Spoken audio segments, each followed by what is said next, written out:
So I just want to give you the answers to all of these. The idea of that quiz is that it gives you a sense of when you're getting ready for future quizzes, what level of detail are you going to be expected to look for in the notes, you know. So the first question, let's see. This is quiz 1, and it's not for a grade, so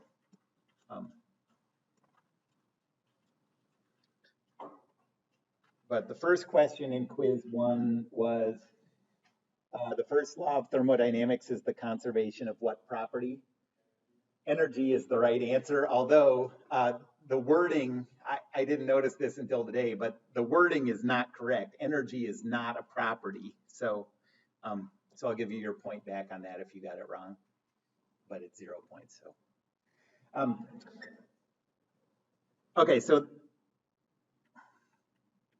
the first law is conservation of energy.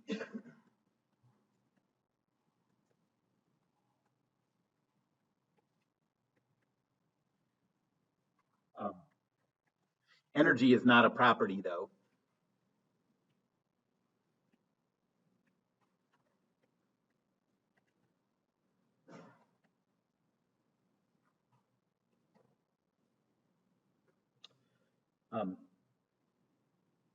So remember that energy is kinetic energy,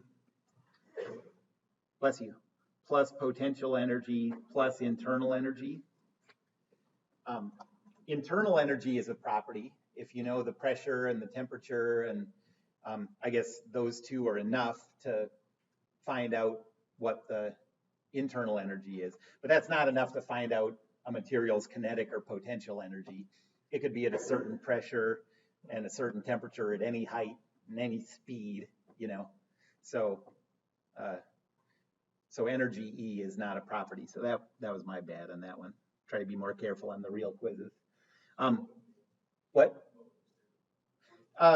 Maybe quantity. First law of thermodynamics is the conservation of what quantity.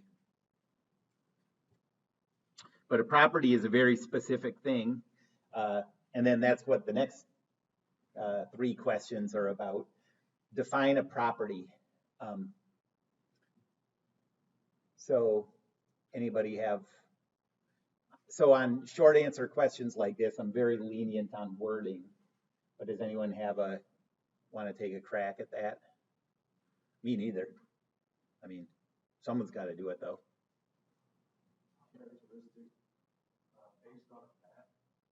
Okay, so yeah, either of those would be fine, like characteristics, single values at a certain state or whatever. The key thing with a property is that it's independent of the path you took to get there.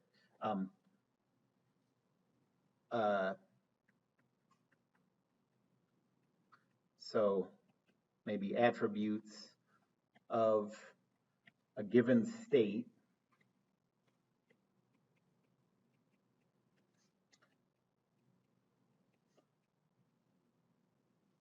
that are path independent. So that's the key thing. That's why energy is not a property.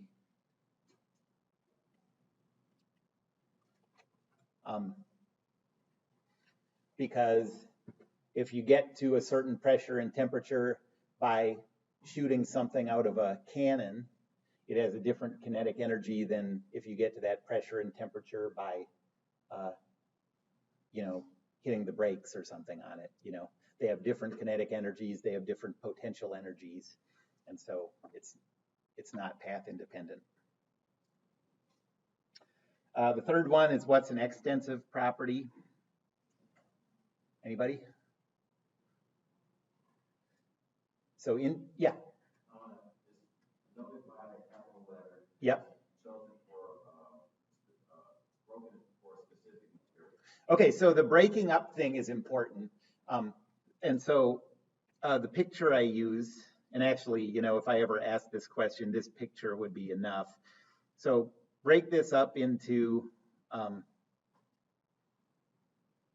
pieces. And let's say that in this piece you have property 1, property 2, property 3, and property 4. It's an extensive property if the overall property is the sum of those individual properties.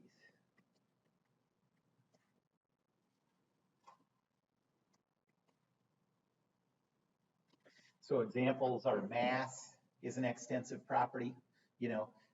If you have a thing that has a mass of 1,000 kilograms and you imagine breaking it into pieces, one's 500, one's 700, one's 400, one's 400, I think that comes out to 2,000. It works like this. An example of one that doesn't work this way is temperature. So imagine a material that has a single uniform temperature of 100 degrees Celsius. That doesn't mean that it has one piece that has a temperature of 20 Celsius and 30 Celsius and 40, and you can add them up. Actually, each individual piece, if it's a uniform temperature, would also be 100.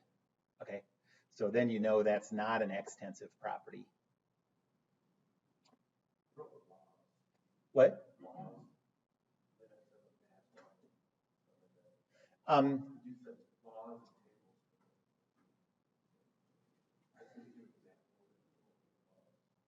So in the tables are intensive properties, and then, oh, I see, yes, I remember. So all laws of physics are based on extensive properties. That's right, so that's what that means. And then what's an intensive property? Usually it's a property per unit mass or per mole of material.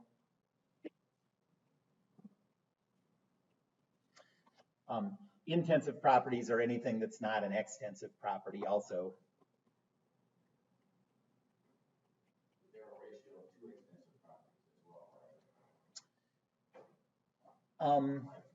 Yes, I guess that's right. Yeah, you're right about that. Anything, so like, yeah, mole is, well, that's not a property. Mass, I don't know.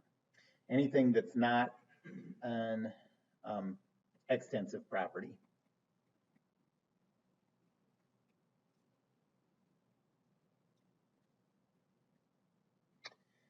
And like you said, that extensive properties are the ones that appear in laws of physics. Intensive properties are the ones that show up in the tables. So we're gonna have to, obviously there are gonna be a lot of times where we're gonna look something up in a table to use in a law of physics, which means we're gonna always have to be able to convert from an intensive property to the associated extensive property. So these are found in the tables.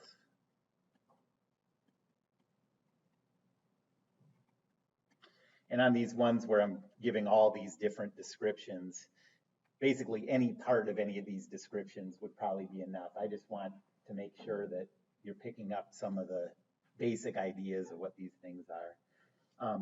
Number 5. What is it about the temperature scale that makes you treat instantaneous temperature conversions differently than temperature change conversions? So basically, like, temperatures are complicated with conversions. Why are they more complicated than mass or length or whatever? There's one fact about temperatures that screws it all up. The zero, yeah, exactly. The different scales have different zeros.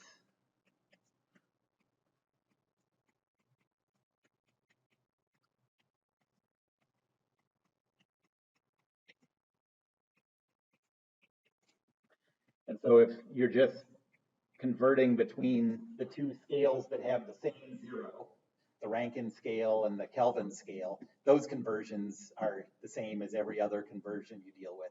It's just Celsius and Fahrenheit that are a pain, because they have sort of arbitrary 0 points, you know.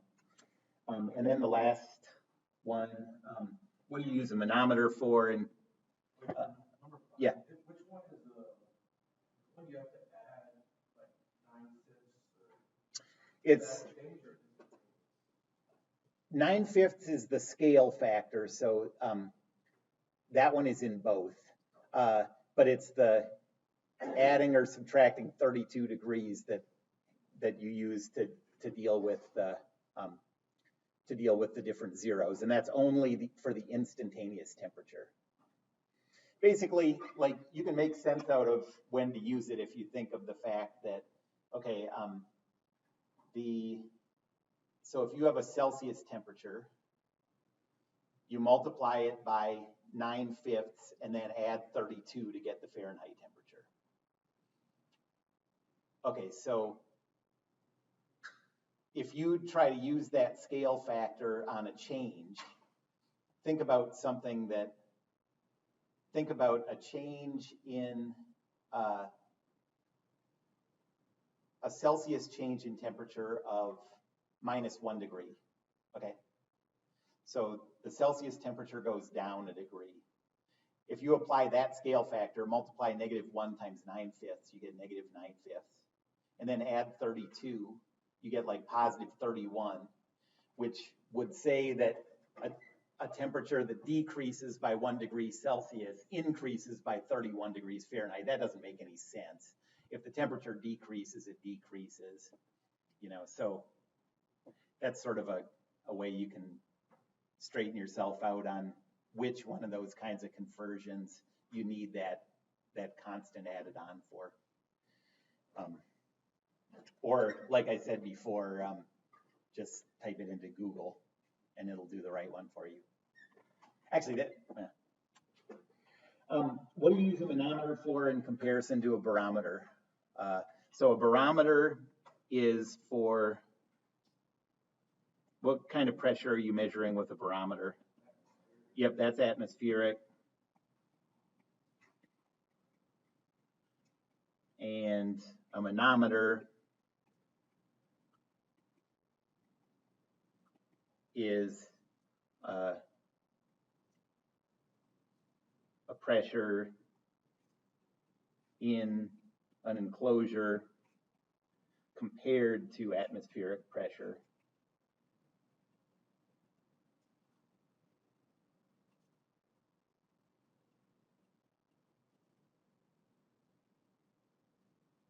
Atmospheric.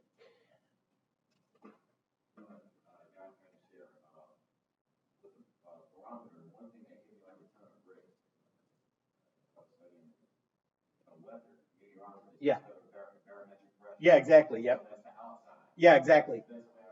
Yeah, right. That's the way to remember it. Yes, exactly. Yeah. Yeah.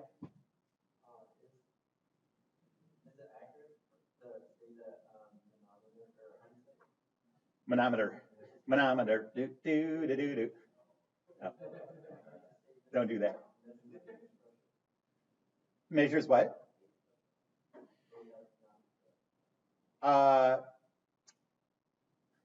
Yes, actually, that's right. The equations that I gave you for the manometer, I think, give it to you in absolute pressure, but what it really measures is the difference from the atmospheric, and so what it really measures is the gauge pressure. You're right about that. Yep. Any other questions about those? Okay. And then before we go on, we were scheduled to have our first exam today. We're going to do it a week from today instead. So exam 1 is Tuesday the 17th.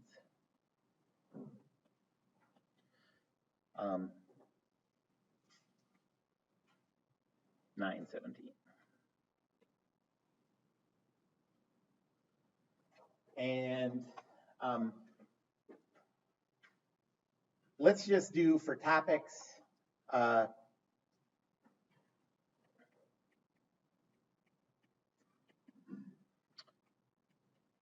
up through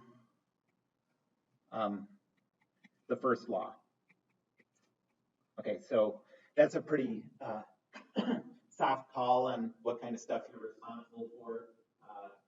We're going to get on to new topics today, so you have a full week to just look over, review this old stuff, and it'll be a little easier to figure out what kind of stuff, less material for you to get ready for. The first two, there's only two, I think. Yeah, the introduction and the first law. Yep. So it's a total of 26 problems or something like that.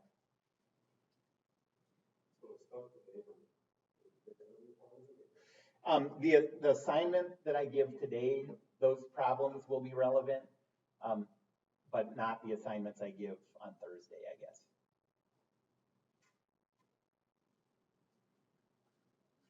But when we get through the stuff that's relevant for the test, I think later today, I'll make it clear, point it out when we get to it. But there's not going to be any differential first law of thermodynamics. There's not going to be any heat problems. Okay, that'll all be on the next one.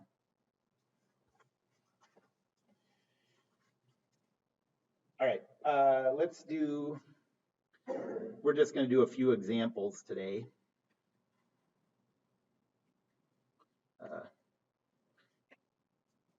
So first of all, and actually now that I think about it, this would be a good one. So I'm going to write this down and then I'm going to take a break up here. And why don't you see if you can work through this, compare answers to each other, talk to each other as you're going through it, and then I'll go through it after you've had some time, just to make sure you're making sense out of these sign conventions and stuff. So let's say that our system is a total of 0.5 kilograms, and it's a combination of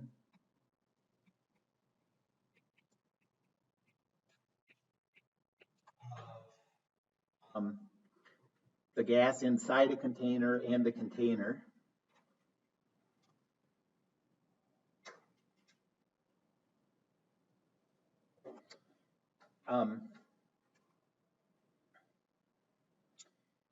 And let's say that the system has 100 joules of work done on it.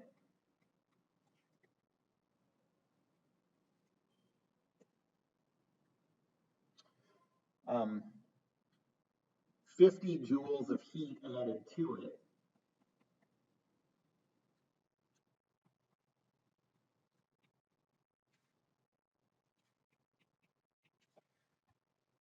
And the system goes from rest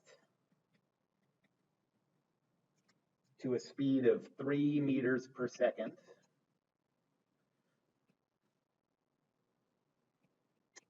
And the height is reduced 2 meters.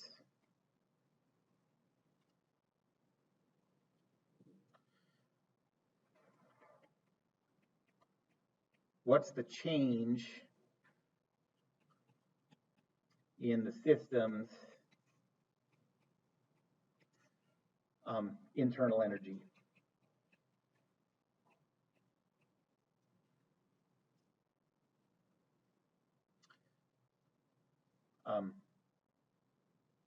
On the exam, I'll give you all the equations on every exam. So some of the things that are going to be relevant here are first, the change in energy is equal to Q minus W. The energy is made up of the kinetic energy, and actually let me write that out. So kinetic energy is 1/2 m times the speed squared, plus the potential energy, which is mg H plus the internal energy, capital U. We have to tell. Yeah, we don't know anything about how to calculate that yet.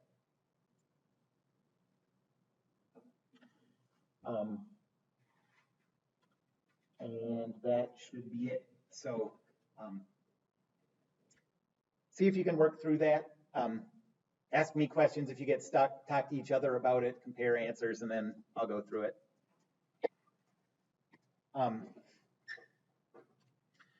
I can write this equation. I'll rewrite this as, if I expand the change in energy, that's 1/2 times the mass times the change in the speed squared plus mg times the change in h plus the change in internal energy, and that's what we're trying to find,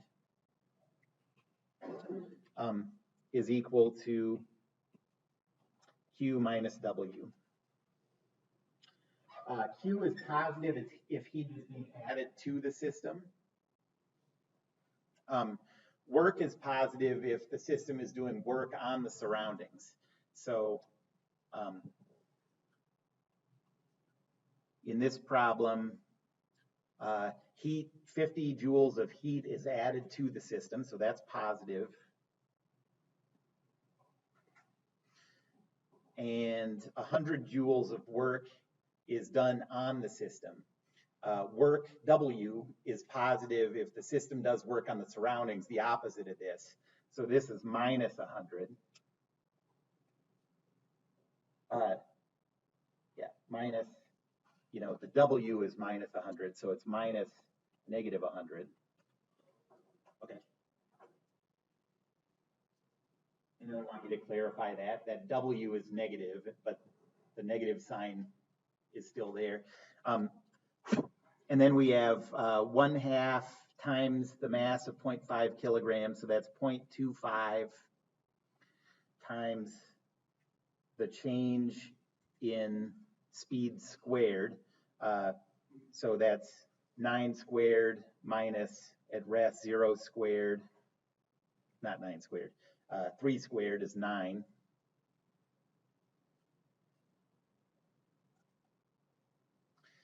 And then for the change in gravitational potential energy, we have 0.5 times 9.81, so that's 4.905 is m times g. And then the height is reduced 2 meters, so the change in height is -2.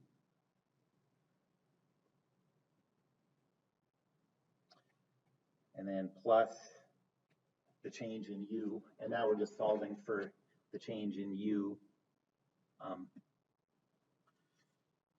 So that's 9/4 minus 9.81. I didn't move these over, so that's minus, that's plus, and then plus 50 plus 100. And can someone calculate that as a decimal?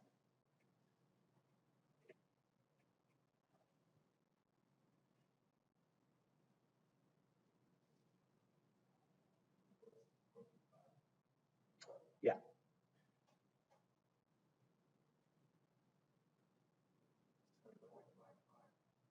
What is it? 157 point, oh, I actually know that answer.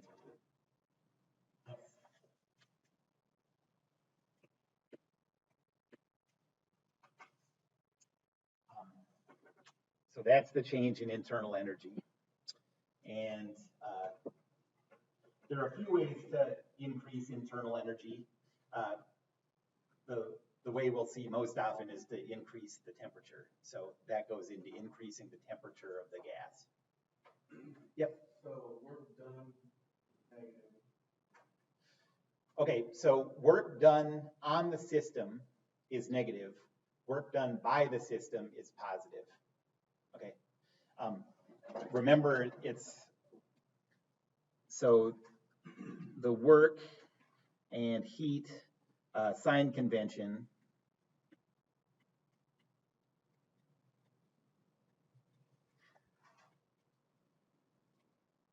comes from the power stroke of a heat engine.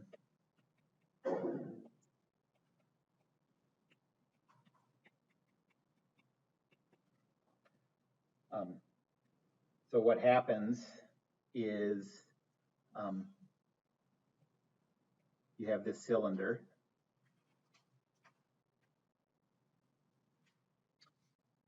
and you have a gas in here, and you increase the temperature of the gas, and the effect is that the piston rises, and that does work on the surroundings to, turn the wheels of a vehicle or spin a turbine or whatever. You're using the heat that's being added to the gas to do work on the surroundings. So this is positive Q, and this is positive W. Yep. Any other questions about that problem or anything? Yeah.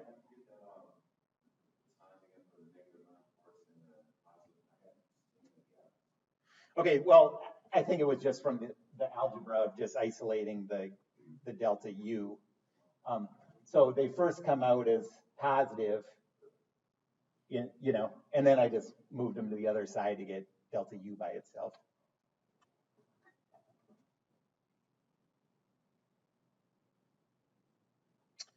Okay.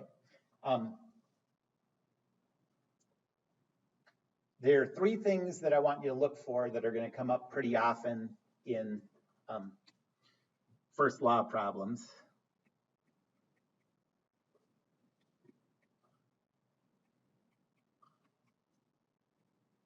So let's call it 3 simplifying cases to look for in first law problems.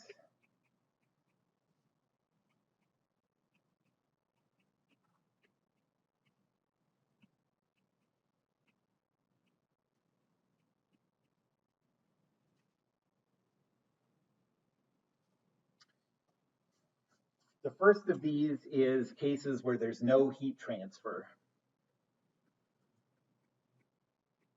So there's no heat transfer to or from the system.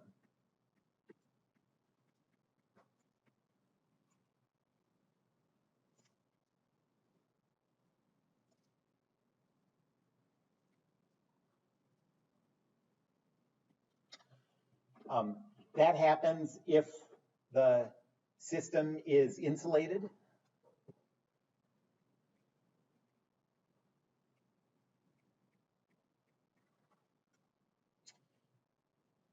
And there's a word for that, no heat transfer, adiabatic. So if it says that you have a process that's adiabatic, that's what it means, there's no heat transfer. Or if it says something about the cylinder being insulated, that's telling you that there's no heat transfer. Okay. And when you have the first law equation where you have, when you expand it, it's 1/2 mass times the change in speed squared plus m times g times the change in blah, blah, blah, all these terms. You need to either know numerically what some of those terms are or know that they're equal to 0, okay? Any of these 3 simplifying things is going to help you get rid of terms so you can solve for something else, okay? First law is one equation. That means you can only use it to solve for one variable. And so this is a way to get rid of some of those variables. The second thing that comes up pretty often is no work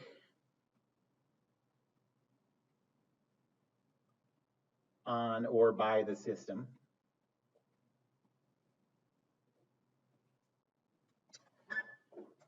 And the easiest way for that to happen is if the boundary is fixed.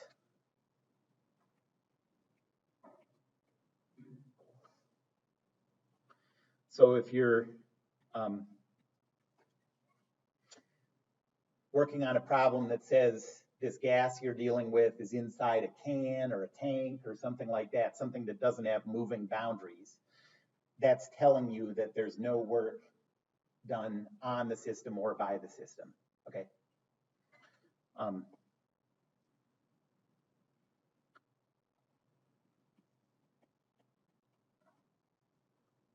So if the system is in like a can or a tank, I guess tank is the one that you'll see the most often.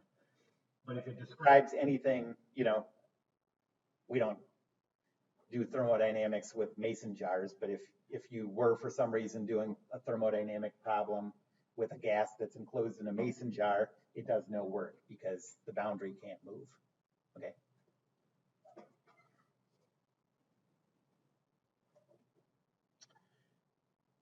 And the third one is quasi-equilibrium.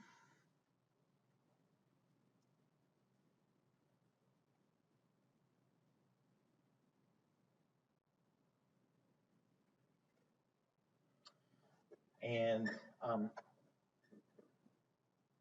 what does that mean? It means that everything is happening slowly enough that you can assume that at every instant the system is in equilibrium.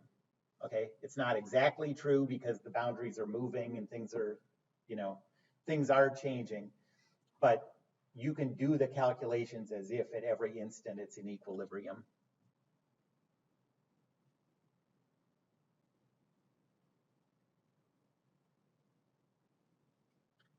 So you can treat it as if it's in equilibrium at every instant.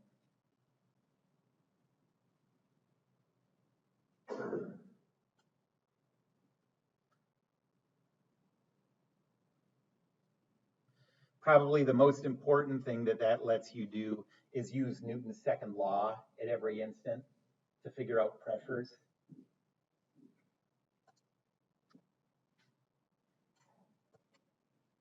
Because you're assuming that, so like if you imagine a process where a piston in a cylinder is dropping, okay?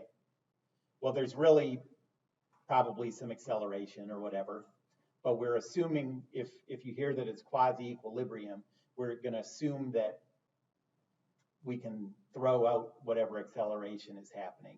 So you can balance the forces on the top of the piston with the forces on the bottom, and often you can use that to figure out the pressure at each instant inside the gas, inside the system.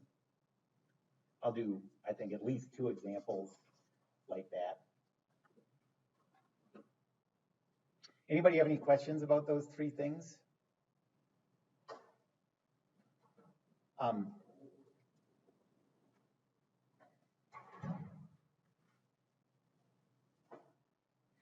And then more often than not, problems are gonna say something about no change in potential energy, no change in kinetic energy. We're not dealing with that stuff most of the time. So most often we're gonna be dealing with a simplified form of this that just says the change in internal energy is equal to Q minus W. Okay.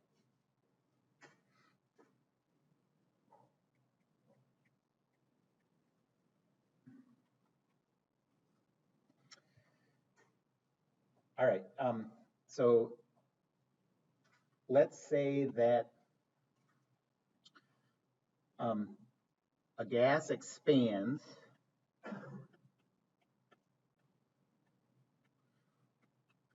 in a quasi-equilibrium process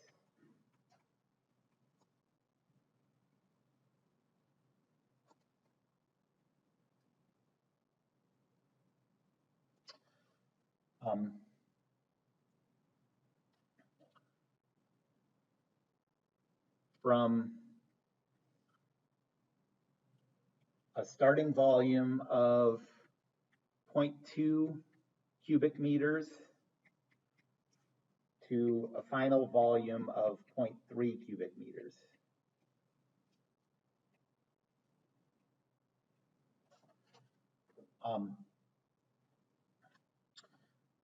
the atmospheric pressure is 1 bar, and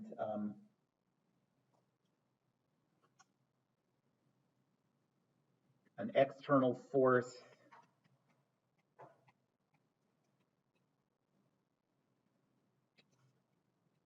of 800 newtons is applied to the piston as shown.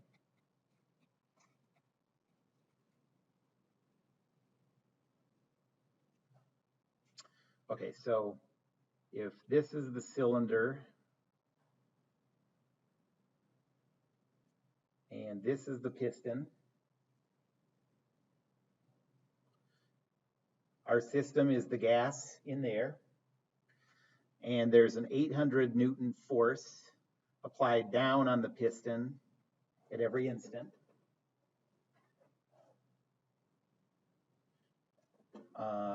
Oh, and I didn't say the cross-sectional area of the piston.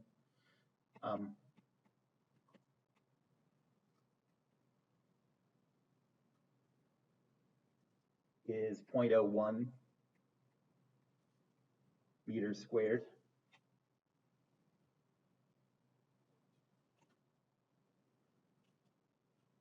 Yes.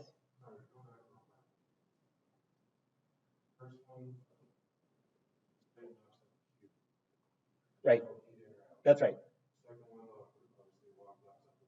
Right.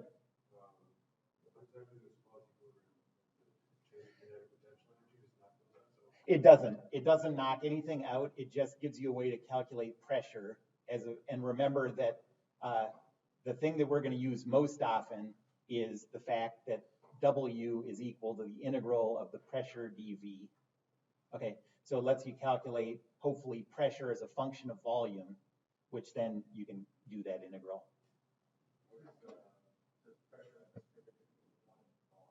Okay, 1 bar, that's a unit of pressure, and that's just 1.0 times 10 to the 5th pascals. Standard atmospheric pressure at sea level is 1.01 times 10 to the 5th, so it's pretty close to, just a rounded version of atmospheric pressure.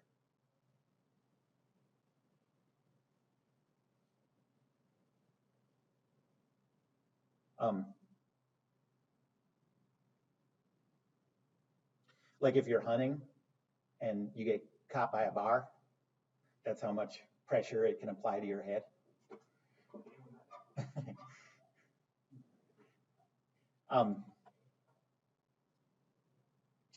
Okay, I'm not quite done yet. There's a little more. It's insulated.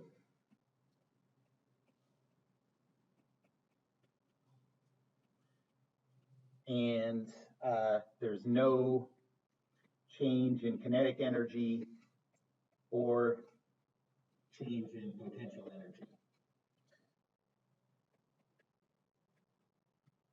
And we want to calculate the change in internal energy.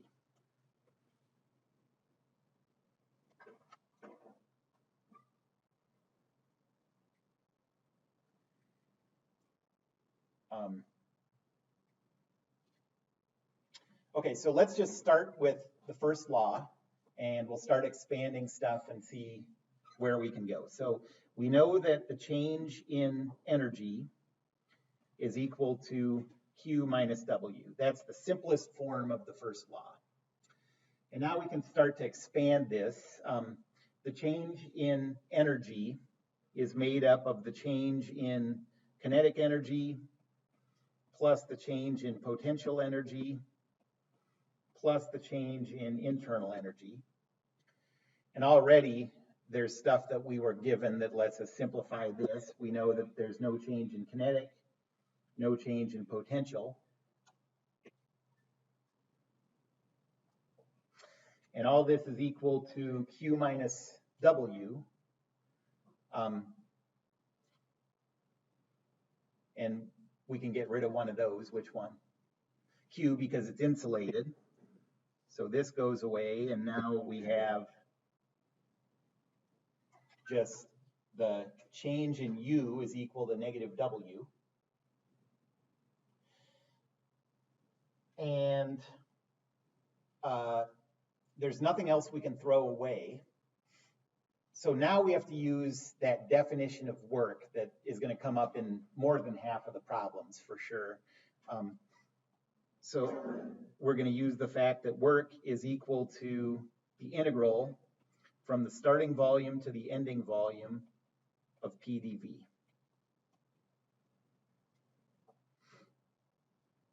Okay, so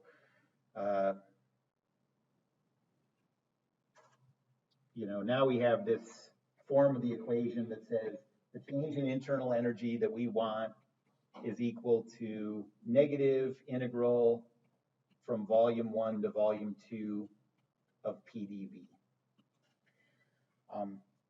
And we're pretty close now to being able to come up with the answer. We know volume 1 and volume 2. All we don't know is the pressure. And in order to do this integral, we need pressure to either be constant or to be a function of the volume. Okay, so now what do you think we're going to do to figure out pressure as a function of volume? What that we're given is going to be useful now. Yeah, we're going to use that quasi-equilibrium, write out Newton's second law, and so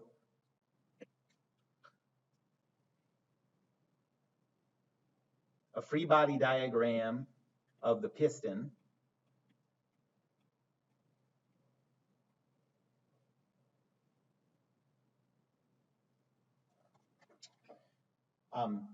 the force is acting from the top.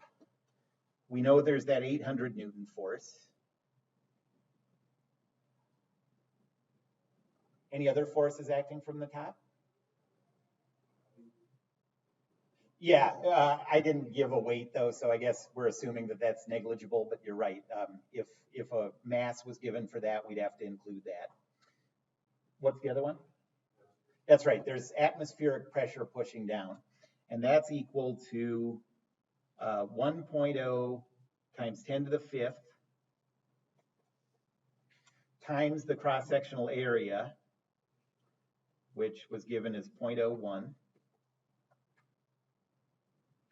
And now what's the force pushing up on the piston from below?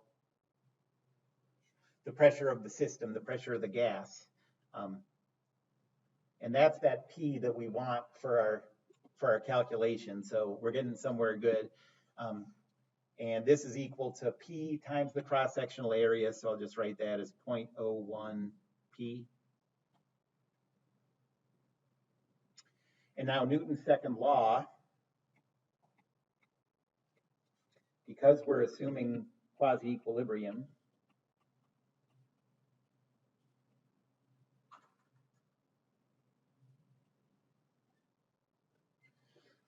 says that the sum of the forces pushing down, that's 800 plus 1 times 10 to the 5th times 0.01 is 1 times 10 to the 3rd, is equal to the sum of the forces pushing up. So that's 0.01 P.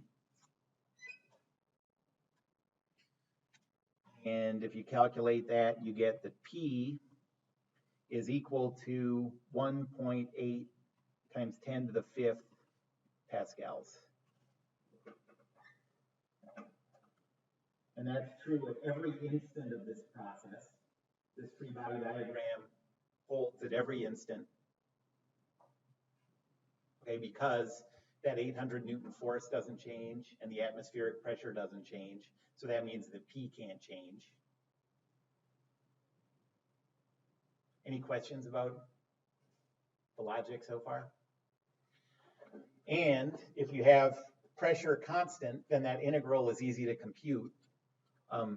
So work is equal to the integral from the starting volume to the ending volume of 1.8 times 10 to the 5th dV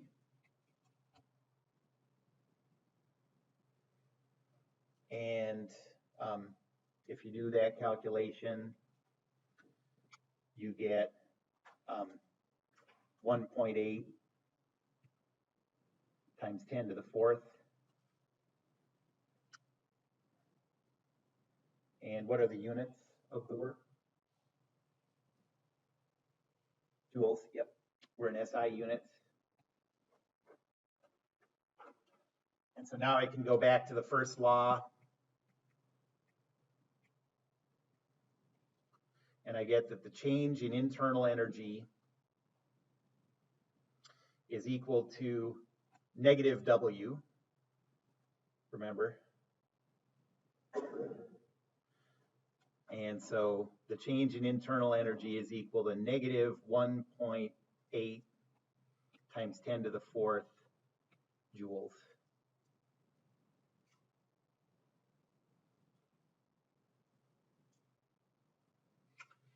The pressure in the gas stayed constant. The internal energy went down. So what would you expect to have happened to the temperature of that gas? Up or down? Down, yep. So basically what happened in this wordy problem is we had an insulated cylinder and we let the piston expand with the pressure staying constant. And if you have an insulated cylinder and let the gas expand, the effect is lowering the temperature of the gas. And that's what we showed. Yes? Mm-hmm.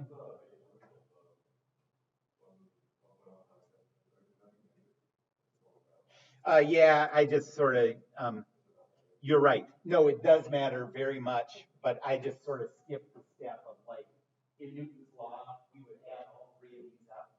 So it would be this minus this is equal to 0. And I just went right to the step of moving the negative stuff to their own side of the equation. So it is really important. Yeah. Any other questions?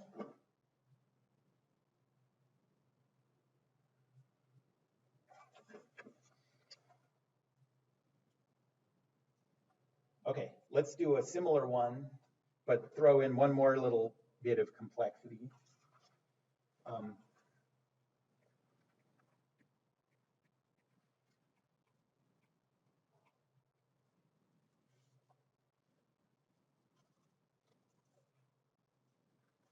So let's say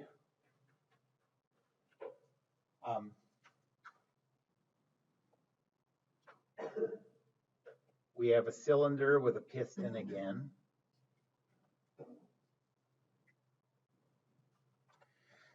But this time, the force applied to the piston is determined by the length of this spring system.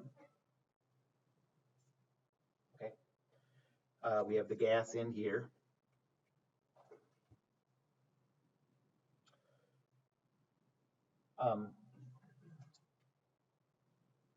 I guess in this one, okay, the mass of the gas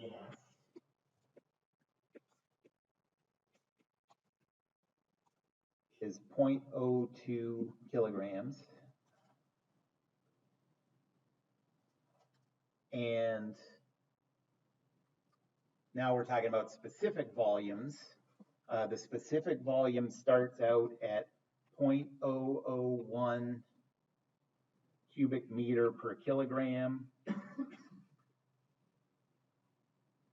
And at the end, the specific volume is 0.002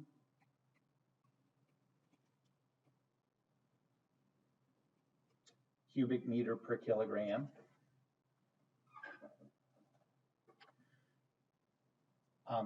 The spring force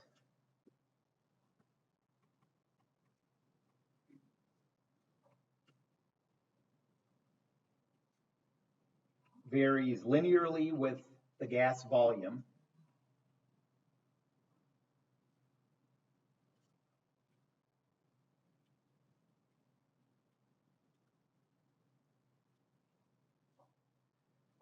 Um, so what we're talking about is an expansion of this gas. You know, the piston starts low and ends high. And as it's doing that, the spring force goes from 0 newtons to 10,000 newtons at the highest point. Okay? So 0 at the low point, 10,000 at the high point.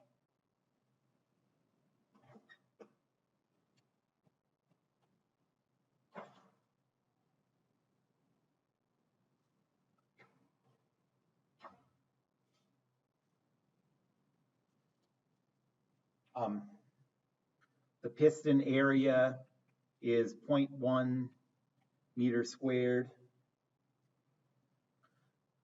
The atmospheric pressure is 1 bar again.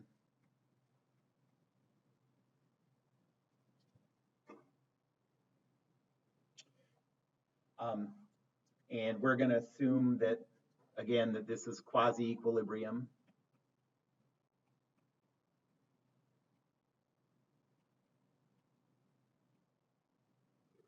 And that there's no change in potential energy or kinetic energy.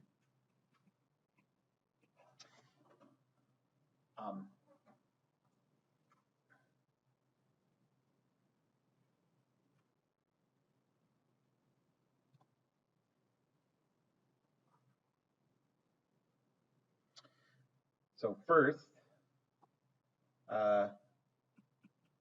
actually, let's just do this as a single. We'll assume that it's insulated again. And I'm just going to ask the same question I did before.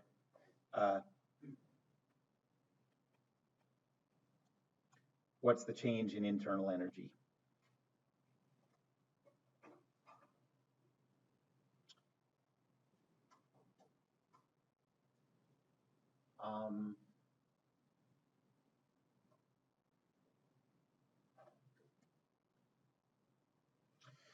One thing I want to point out that I'm sort of ignoring here, we don't have to ignore it, but we would get that the effect is tiny in almost every case, is I said there's no change in potential energy. This piston is rising, I don't know, some amount. And that means that the center of mass of the gas inside the cylinder is rising some amount. But the density of this gas is really small. And so the weight of this gas is very small. And so that small change, that small increase in height of the center of mass isn't going to have any effect on our answer to whatever number of significant figures we use. So I'm just skipping that. But you see how that really would change a little bit. In the cases where we deal with liquids, you need to be more careful about making that assumption because liquids are so much denser than gases. All right, well, I'm going to do what I always do to start with. I'm just going to write out the simplest form and see what we can cancel. So we know that the change in energy is equal to Q minus W. And that change in energy we can write out as change in kinetic energy plus change in potential energy plus delta U is equal to Q minus W.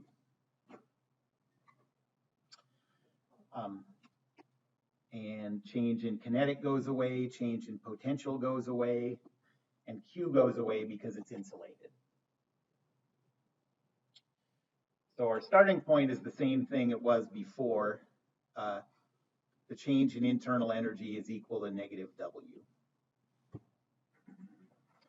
And the way we want to go here is the same way we did in the last problem.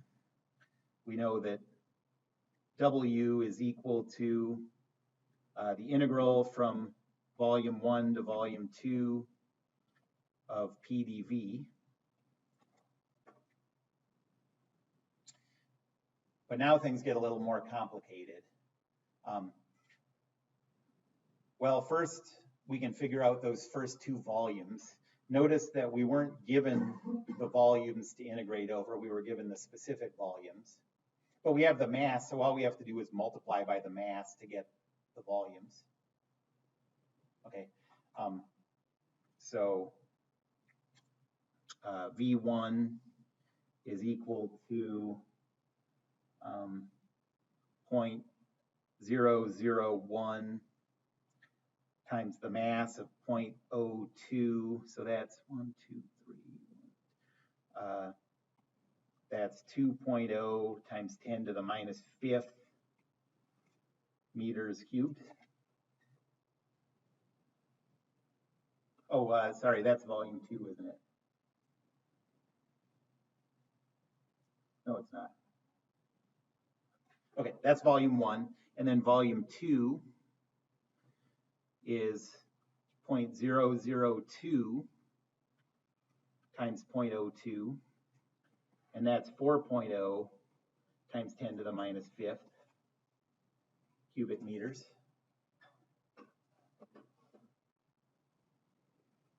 And so that's our boundaries of integration. The only thing we have left is to figure out the pressure either as a constant or as a function of volume. Well, now we got this.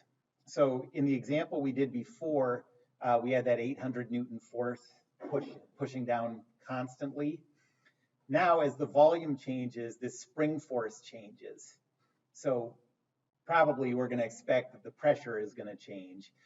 But we're going to use the same basic thought process. We're going to use quasi-equilibrium to write out Newton's second law and figure out how the pressure varies with the volume. Okay? So what do we know? We know that the force applied by the spring is equal to, I mean, it's a linear relationship with volume. So I'm just going to use the equation for a line. M times volume plus B.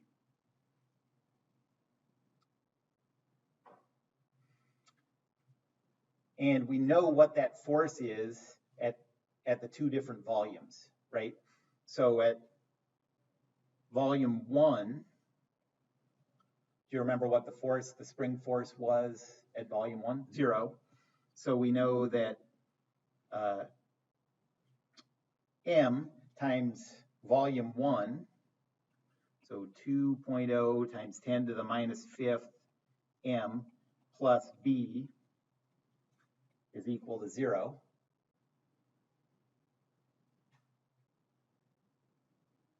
Any questions about that? And at volume 2, we know that M times volume 2, so 4.0 times 10 to the minus fifth times M plus B is equal to 10,000.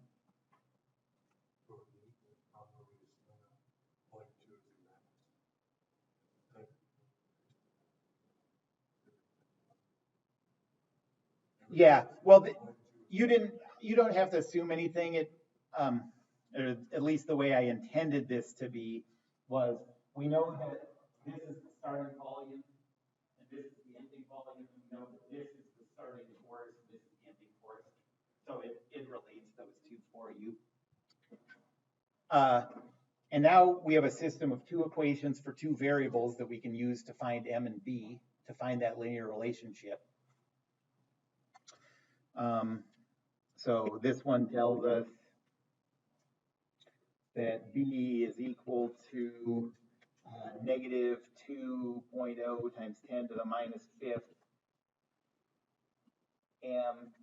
And then if we substitute that into the second one, we get 4.0 times 10 to the minus fifth M minus 2.0 times 10 to the minus fifth M is equal to 10,000.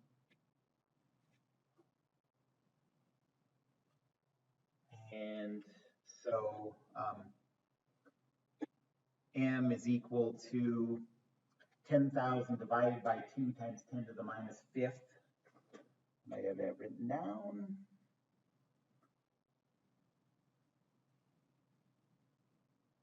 Can't tell if I do or not.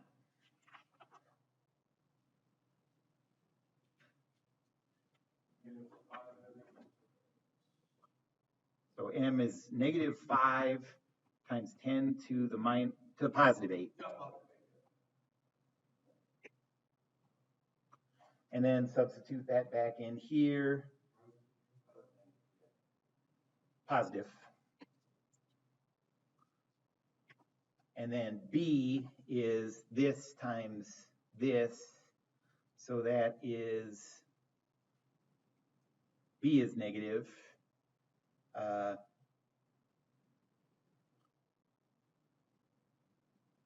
Is that 1.0 times 10 to the third? Times 10 to the fourth?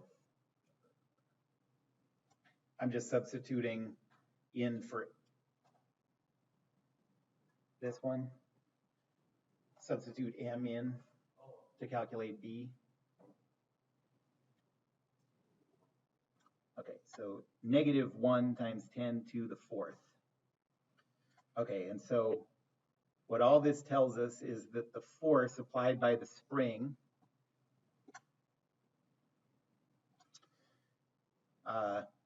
is 5.0 times 10 to the 8th times v minus 1.0 times 10 to the 4th.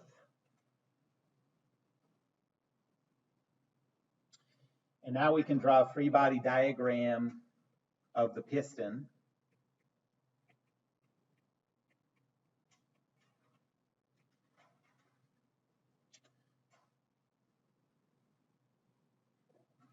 The forces coming down are this force of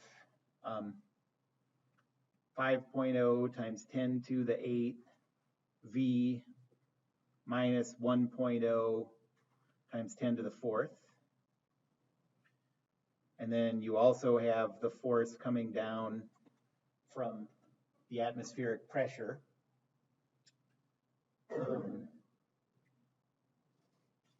Which is 1.0 times 10 to the 5th, that's the atmospheric pressure, times the piston area, which is 0.1.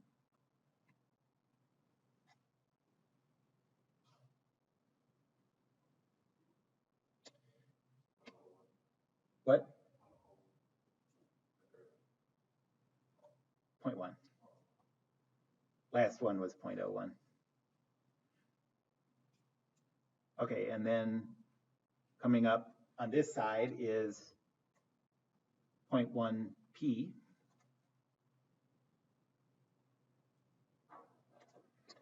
And so Newton's second law, assuming quasi-equilibrium,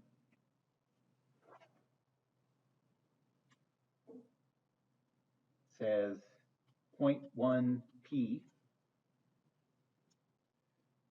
is equal to 5.0 times 10 to the 8th times volume minus 1.0 times 10 to the 4th plus 1.0 times 10, well, 1.0 times 10 to the 5th times 0.1 is positive 1.0 times 10 to the 4th. And so these two cancel out.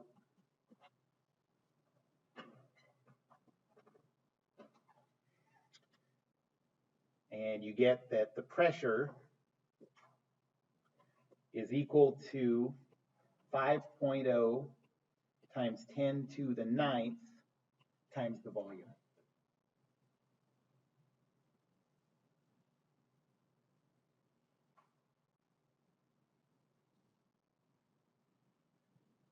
Any questions about that?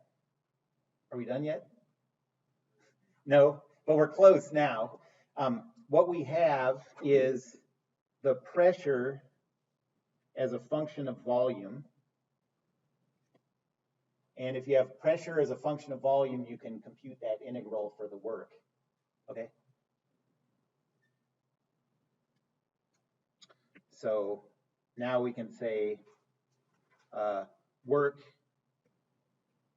is equal to the integral from volume 1 to volume 2. So volume 1 is 2.0 times 10 to the minus 5th. Volume 2 is 4.0 times 10 to the minus 5th.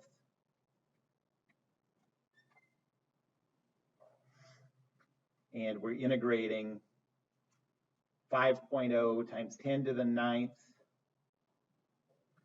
v dv.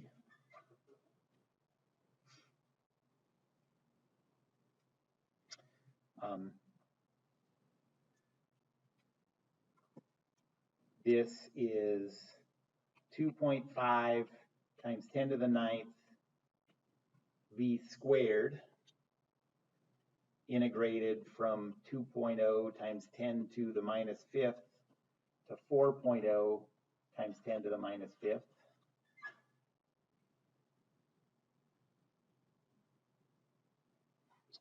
And could someone calculate that?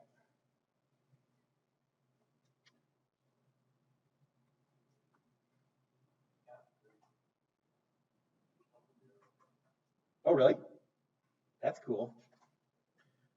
3.00 joules.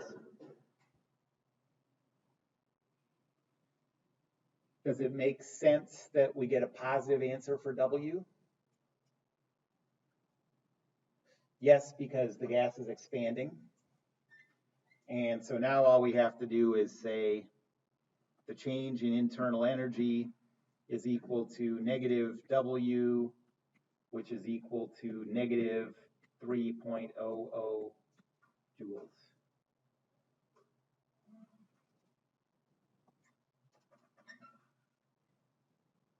Okay. So the second one was a lot harder than the first one, but I wanted you to notice that the steps we took were exactly the same. It was just then you get a little bogged down in calculating that integral, you know. Okay, so I'll give an assignment today, and it'll be the last set of problems that are relevant for the test next week. And see you Thursday.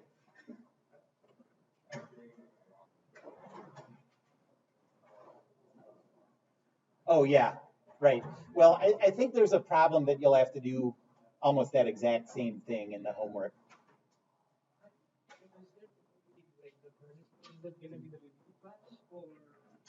I'm not really going to do a review, but if you come with homework questions, I'll answer homework questions. The second question was like you were writing like times 10 to the power just like E. Is it okay if we just do times 10? Yeah, sure. Yeah. For sure. Yeah. Okay, bye. I'll give you all the equations.